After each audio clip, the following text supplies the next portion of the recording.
Eventually, after the defeat of Golden Frieza, Goku, Vegeta, King Cold, and Banyu would return to Beerus' planet to train. While they are training in gravity suits, Champa and Veddas land violently, causing Beerus to wake up from his nap, with him attacking the hero since he thought they woke him up. Eventually, Champa interrupts and talks with Beerus, while Veddas reveals to Goku that the two are twin brothers. This is also when it is explained that there are 12 universes and Champa is the god of destruction from Universe 6. After comparing foods from their universe, Beerus reveals he got his from Earth. The once Veddas tells Champa that the Universe 6 Earth was destroyed after the Earthlings were killed in the Civil War. As the brothers start to fight over this, Whis and Vados stop them.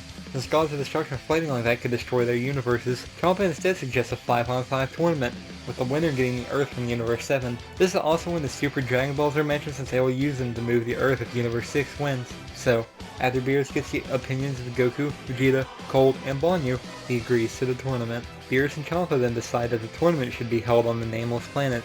They then decide the rules, with Goku suggesting you lose if you surrender or fall out of the ring and that killing isn't allowed. Then Vegeta suggests that enhancements and weapons aren't allowed, as well as that there should be a test, so that idiot fighters can't be recruited. This time, there isn't a reason to search for more fighters, as Goku, Vegeta, Cold, and Banyu would make 4, while Beerus chooses the 5th fighter. The heroes then return to Earth to get Bulma's help in finding the last Super Dragon Ball. Meanwhile, Champa and Veddas go to the Nameless Planet, where they start to decorate it.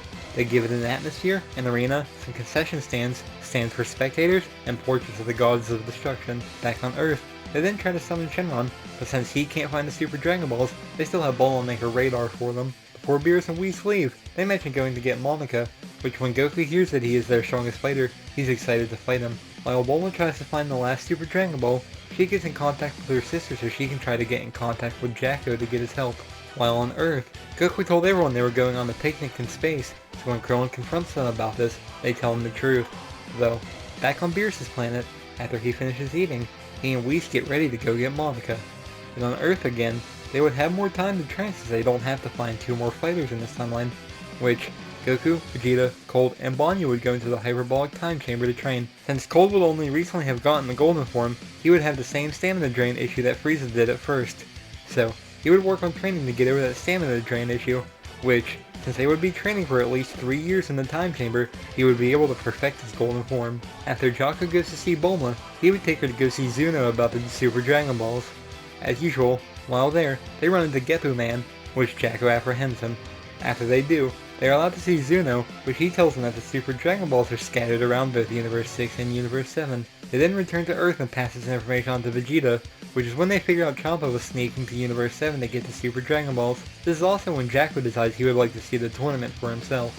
At Castle Corporation, after they finish training, Whis arrives to take everyone to the Nameless Planet.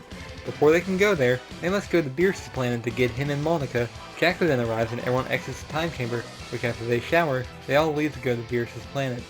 Goku then tries to challenge Monica to a fight, then he eventually punches him because he thought he would dodge it. After he apologizes, they then finally head off to go to the Nameless Planet. Once there, since the seats look hard, Whis changes the stands to have new and comfortable seats. Regardless, Goku then talks with Shin and eventually talks with the Supreme Kai of Universe 6, Fuwa. After arriving at where they are going to take the test, Goku and Vegeta start to talk with Kappa to find out the differences between their universes. While that is happening, King Cold will start to talk with Frost to do the same. Anyway, everyone passes the test in this timeline, with Beerus making Monica the 5th fighter to go. So, when they play rock, paper, scissors, it still ends with Goku being the one to go first, which this makes the first match against Batamo. Batamo starts to bounce around the ring, and after getting a strong hit on Goku, he just barely manages to save himself. Though as Goku starts to exercise to digest his food, Batamo shoots Ki Blast at him to help, which Goku easily dodges. Goku then jumps behind Batamo and uses a Kamehameha on him, but he comes out unscathed. Goku then starts punching him repeatedly, which is when they find out Batamo is nullifying the damage somehow. Goku then eventually grabs Batamo's legs, causing him to fall, and throws him out of the ring, so he is declared the winner by ring out. As Frost then enters the ring, as the second match is between Goku and Frost, everyone is a little shocked to see a nice counterpart of Frieza. Though they aren't as shocked, because they have King Cold on their team, which is kind of a nice counterpart of Frieza. Anyway, as Frost tries to catch Goku off balance by using his speed, Goku shocks him by telling him to hurry up and transform. So, Frost transforms into his second form, and they start to go blow for blow with each other. Goku would then go Super Saiyan, and he advises Frost to transform too, so he obliges and goes into his final form. As their fight goes on, Goku starts to feel tired for some reason, but Frost then knocks him out of the ring, making Frost the winner. After Goku lost, Chi-Chi ran up to him, since at first she thought he was dead. Regardless, Goku was fine, so Frost went up to thank him for the fun match. The third match would then be between Banyu and Frost. It's hard to say if Banyu would be able to win this match or not, though she would at least stand a better chance than Piccolo did, since she trained with Beerus and Whis after all. While Banyu flies down to the ring to start their match, Vegeta begins to question how Goku lost his stamina so fast. Which, this is when Jocko would come stand beside Vegeta so he could get a better view of the fight. However, in this match, Banyu likely wouldn't have to resort to using clones like Piccolo did. Instead, she would probably use a strategy of rushing in and getting some hits in on Frost and rushing out before he gets a chance to retaliate. When she gets a chance, she'll also throw in some Ki Blasts as well, to try and wear Frost down even more. However, as Banyu's stamina starts to run down from this strategy, Frost will finally be able to get some hits in. This will continue for a little bit, with her eventually getting dizzy. When she falls unconscious, Frost is announced the winner of the match. Though, Jacko would call out saying Frost isn't the winner, and would go on to have the referee check his arm for a needle. He finds the needle, but when Frost tries to claim it as biological, Cold shoots that down as he doesn't have that ability and he is of the same race. This is when it is revealed that Frost is part of the Space Pirates, and he starts wars to be the one to conclude them. Afterwards, Vegeta would still want to fight Frost, but Cold would stop him. Cold believes he might be able to get Frost to see the error of his ways, so Vegeta would step down. Also, since Banyu's loss was her return, she would still be in the tournament, but Cold convinces her to forfeit so that he can put his plan of helping Frost into action. As Cold goes to enter the ring, Banyu doesn't need to give the advice about Frost using tricks, as Cold will likely know all these tricks since he used to use them. When Frost tries to say he will use his other poison needle, Cold convinces the referee to allow this. Regardless, as the fourth match begins, Cold and Frost start to fight, and they would begin to get talking. Cold would try to ask him why he does things in that evil way, and why doesn't he be a hero like he pretends to be. Cold would tell him how he used to be a tyrant that ruled with an iron fist, though he would go on to talk about that after he was given a chance to change his ways, his empire has only improved. His subjects are now loyal to him, and he has had a much happier life ever since then. Cold would also mention how he grew both as a person and he grew in terms of strength, which he would tell Frost if he changed his ways in a sincere manner. Cold would even teach him some things. He would then show off some of the things he could teach Frost, which the first would be the fifth form. After he shows off the fifth form, the next option is to show Frost the sixth as well. However, Cold will then revert to the fourth form so that he can show Frost his strongest form. He theoretically could have gone to his golden form in his fifth or sixth form, but he decided not to since he hasn't practiced it yet. Anyway, after he turns into his golden form and when he starts to fight in this form, Frost would easily be getting beaten down, as he would stand no chance against it.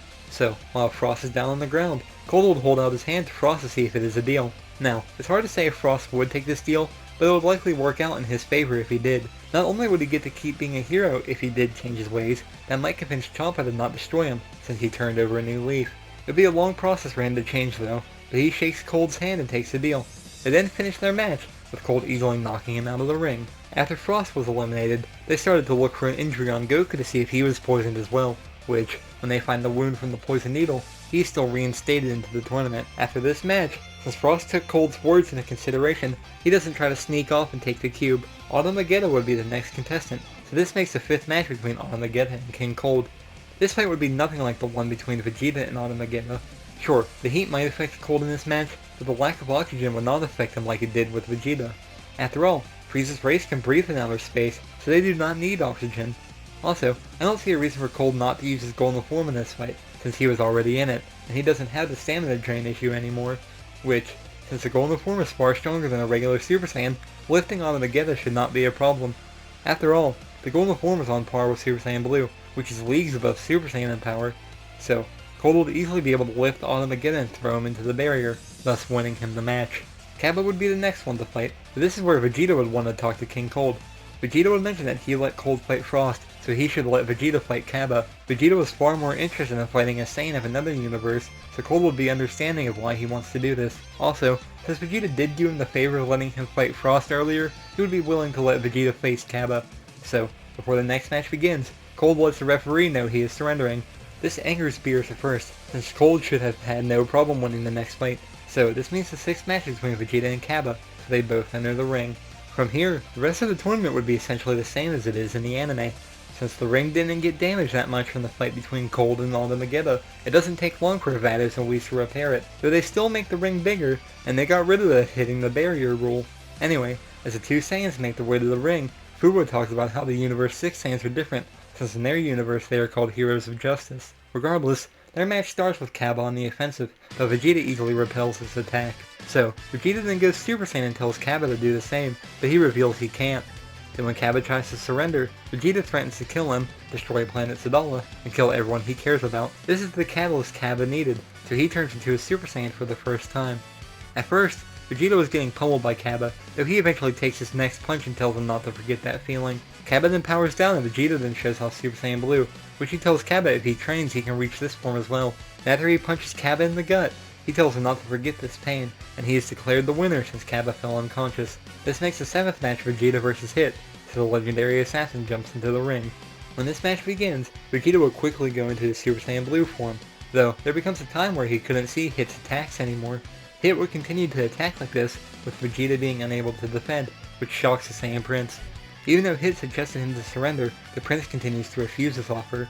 So, Hit continues to land hard blows as Vegeta falls back to his base form. Since he no longer has the strength to even surrender, Hit is declared the winner. This would mean the 8th match is between Goku and Hit. Galactic Kingdom ponders if Hit has a time skip ability, so Jacko explains this technique to Goku.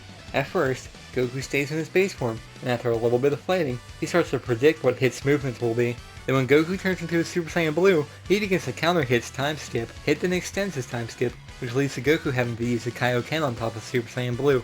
He would then eventually push us to the Kaioken times 10, but even then Hit still can't keep up. Though he further improves his time skip, and once they won't let him fight without the rule of no killing, Goku hops out of the ring on purpose so he could see Monica fight. This makes the 9th match Monica vs. Hit, but Hit realizes that Monica is weak, so he still pretends to be hurt and goes flying out of the ring, causing Universe 7 to win the tournament.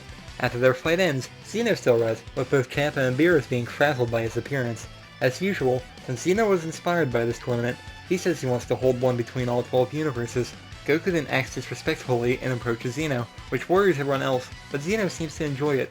Regardless, Xeno then leaves as they try to find the last Super Dragon Ball, which turns out to be within the Nameless Planet. Beerus would keep his wish a secret, but he wishes for Universe 6's Earth to be restored, which when Champa hears about this, he has a mixed reaction to it. Regardless, Whis then drops off Beerus and Monica back at Beerus' planet. Though, Monica is still rewarded with treasure by Beerus for motivating Goku, Vegeta, Cold, and Banyu. Whis then takes Goku and everyone back to Earth, and much to Goku's delight, he returns to his home.